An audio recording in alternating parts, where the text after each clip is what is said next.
What's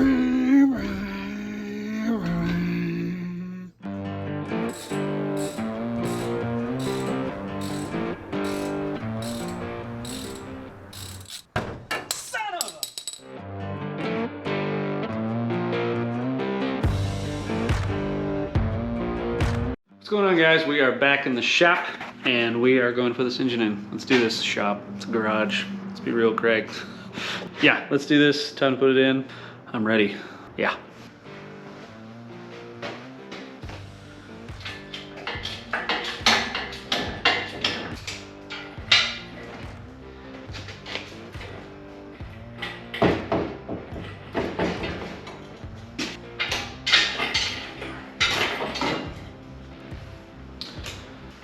Somehow I took it out with my sway bar on, but I can't put it back in. Oh well. Boy, she's almost there, guys. Come on! Oh yeah, here it comes. You ready? Come on!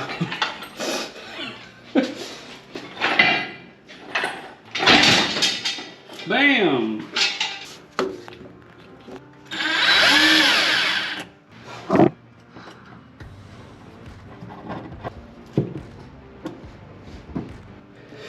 Alrighty guys, so down there I measured, so I made a hole to one side of the shifter that is roughly the depth of the base that has to fit through here.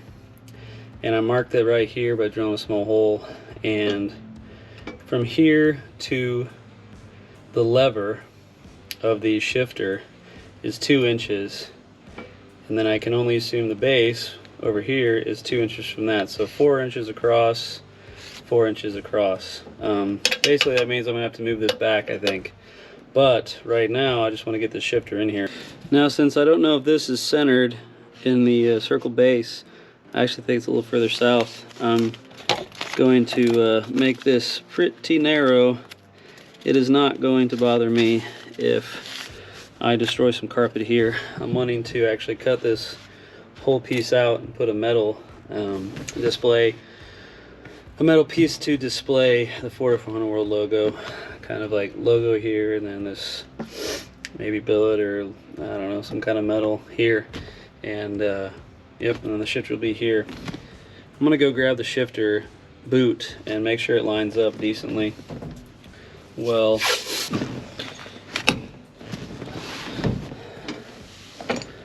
yeah, I feel like if I had to guess,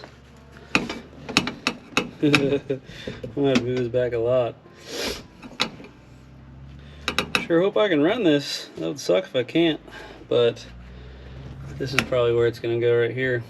If I have to, which sucks because I really like this shifter, I'll get one of those bench seat shifters if I have to.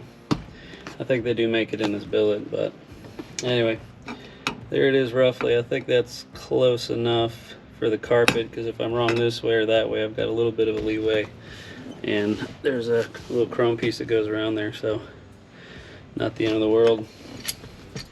I'm going to cut on the inside here, I think. Start there.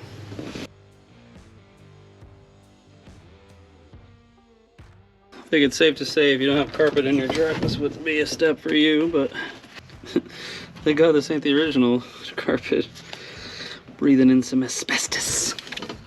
Got my rhino liner stuff from Auto Crafters in there, so that's gonna be fun too.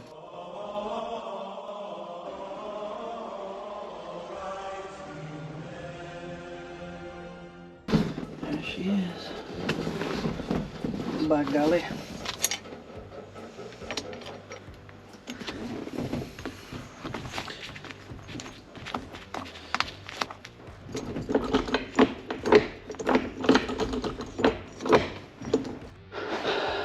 Well, there we go. First, second, third, fourth, fifth. Well, looks to me like I'm gonna have to get rid of the tank. That's okay, because I bypassed it and put the keg in and have that tank I showed you guys over there. So, oh well. You guys wonder what this is? This is a early 60s Falcon console. Freaking love the thing, man. Fits the truck pretty well. Oh my gosh, I can't believe that. Did you see that?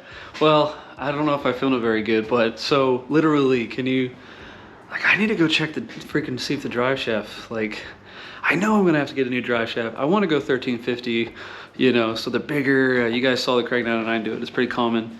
And I just really, the fact that I'm running a 90s T5 with, and the fact that a C4 out of a 60s truck or car, the mount fits, as well as the cross member. I don't even have to re-drill that center hole there. If you guys know anything about the transmissions, I'll post some pics up. Hopefully that helps. But not only does the cross member fit, I've also just used the original C4 holes to mount it to the frame. What is the chances of that? I can't believe it. So anyway, I'm probably overly excited, but yeah, so next, I wonder if that drive shaft fits. Let's find out. Okay, so as you can tell, and I'm not close enough to it, but everything fits really well. I tied all the U-joint up. Everything fits pretty well. I bolted the U-joint up. Everything goes great. Got a seal there I gotta fix someday down the road, but this is a drive shaft. Came out of the C4 that I had, so it's at whatever length that is, right? And it even lined up here pretty much most of the way in. Sitting pretty much where the C4 was. So the fact that I didn't have to adjust anything is crazy. Now here's the crazy part, right, that I talked about earlier. This right here, the mount, the T5 mount, is a C4 mount, bushing and all and everything. So the bolts line up to bolt it on the transmission, the bolts line up to mount on my cross member. This cross member, as far as I know, it is out of a, you know, 60s 68 truck, right? Came with my truck anyway, so I'm only assuming it's Ford F100 or something of some kind. So, and it lined up with the bolts to bolt it to the frame, which I have yet to do. That is freaking nuts to me, right? I will note this. You know, if you guys are looking into this, kind of see where the heck it is incredibly possible, which still doesn't really make sense, but that these mounts, because like I've said in previous videos, that this was originally a straight 6 car. So these perches are out of something else.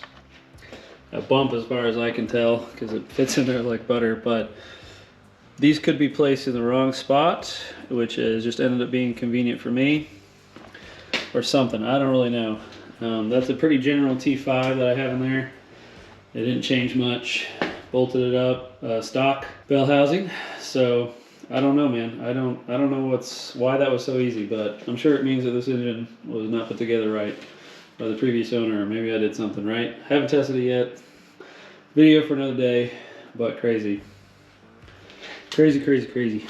I understand that a lot of you guys out there have already done all this, so you know all of it, but I am just shocked. Like, I did a lot of research, asked a lot of people that did T5 swaps with the same engine as me and so on, and none of them said that it would fit. You'd have to change the drive shaft out and everything like that. And the pro with this is I don't have to get a drive shaft, which is great, and that saves me a lot of money. But the bad is I wanted to go to 1350s and get rid of the stock U-joints and everything and switch to maybe some billet pieces and so on. So that's kind of a bummer, but oh well. I'm gonna ride this for a while, and that can be a project down the road. So pros and cons. Okay, I think I'm gonna freaking call it quits and get the heck out of here. Appreciate you guys watching. I can't believe everything came together that way. If you guys liked what you saw, subscribe, hit that like button. We appreciate it. If you guys are watching this on Facebook, give it a like, give it a share, comment down below. In fact, actually, I want to hear some of those people out there that have had T5s and put them in there. Did you have to do drive shaft, or did it slap right in? I personally might have talked to one that said it kind of did or whatever. I don't remember, but I mean, out of all the people I talked to, no. But, or for those of you that are looking to put a T5 into your truck, comment down below, especially on the Facebook group, Ford F100 World, and let's just get some conversation going here and answer some people's questions, and maybe you guys can educate me on some stuff. So, but yeah, I want to close her down here and get the heck out of here. Hey guys, thanks for watching. This is nothing without you guys and people in the Facebook groups. We appreciate you. You guys are what makes this possible, and what makes this community so great. Appreciate you. See ya.